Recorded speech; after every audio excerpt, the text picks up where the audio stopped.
It is through desire that marketing has misled entire generations of Americans now. The belief that you want your child to have better than you, when what your child truly needs is you. There is no amount of PlayStation 5s or Pokemon that can replace that fact that your child needs you, needs your time, needs to know they are loved, they are cared for, and they are wanted. Because without those things, what forms is barely human at all. The reality is, most of the problems that we are burdened with as children, most people will never get over. Most people will never solve those problems. They are lifelong and they will be with them till the day they die. And many of them will never even realize it. They will just live with it as if it is life. Marketing has done such damage to the American mind. It has been employed so effectively that it has taken the arguably most important aspect of life, the bringing in of a new life, and completely eroded it. In the few homes that are two-parent households in America anymore, both parents work to buy more stuff. If you look at countries where they are literally starving to death, the children are more emotionally healthy than in America.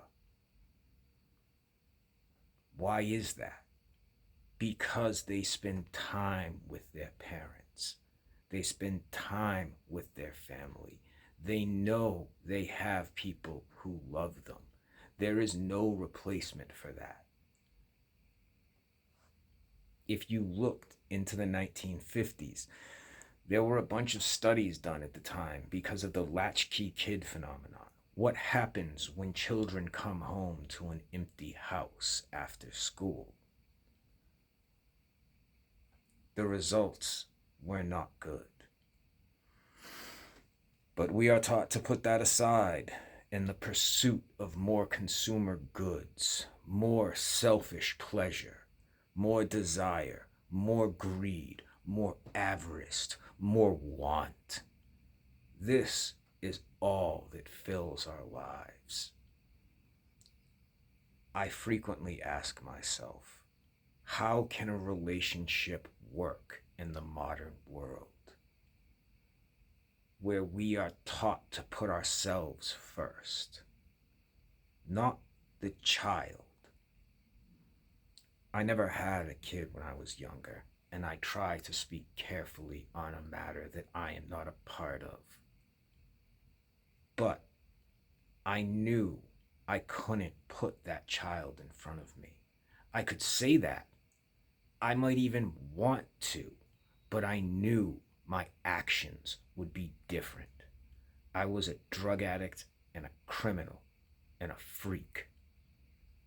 I could not put that child's interest above my own because I was selfish. But I see what goes on in America today, and even the few places that promote marriage. Do their marriages last? As soon as difficulty hits, the marriage is forfeit and the children turn to weapons the parents can deploy against each other. That has an effect too. It teaches the child, I am a tool to be used, not a positive lesson. But we constantly are taught to put our own selfish interests in front of the children. Let the corporations raise them. Let the television raise them. Let the internet raise them. And we are seeing the results of this. children who have been raised by smartphones and streaming. It is not good. But how can a relationship work in the modern world? Where love is fickle, attraction fades, the heart wants what it wants. I don't know. The idea of even being with one person, commitment. I listen to a lot of older stuff, and the music even promoted that. It was incorporated into every aspect of the society. But is that the way we are? That is so foreign to us, it might as well be another language. This is not what we are taught. This is not what we are shown. This is not what we are immersed in. And immersion is brainwashing. This is not what our brains have been washed in. These ideas are foreign to us. So we pay lip service to them, but we cannot live them because we don't know how. I am a different person, a damaged person, and because of that, I tend to fixate on one person. And in every relationship I've been in, the other person, the girl, just couldn't believe that. It was always, you're interested in other people. I have no interest in other people. But it doesn't connect with my brain. I want one person and that's it. Which is not natural for a male, admittedly. One of the few ways dysfunction in my eyes is beneficial to me, that I can make these absurdly long-term commitments and be certain I will keep it. But there are other problems. And getting over those problems, well, that's another matter entirely. How do you make a relationship last in a world where love is fickle? Where you are taught to put your own interest in front of the child? I don't know. How can you make that promise? How can you make that commitment?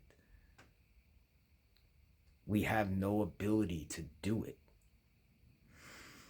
Even if you look at the wealthiest families in the world and the dysfunction that permeates their children, why? They had nannies. They had tutors. They had everything they could ever want, except what was most important: time with their parents, time with you. This is all that matters to the child. As I said, there's no amount of PlayStation 5s or Pokemon that can replace time with you.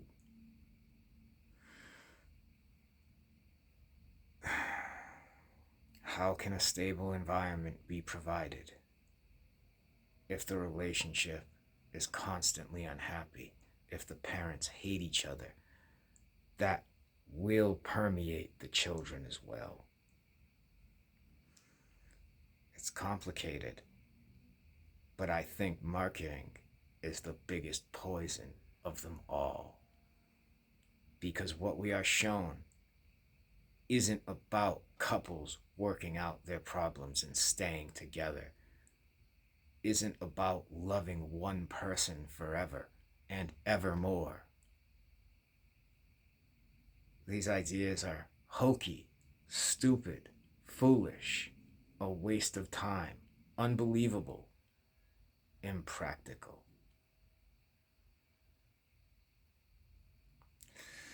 Well, take it for what it's worth.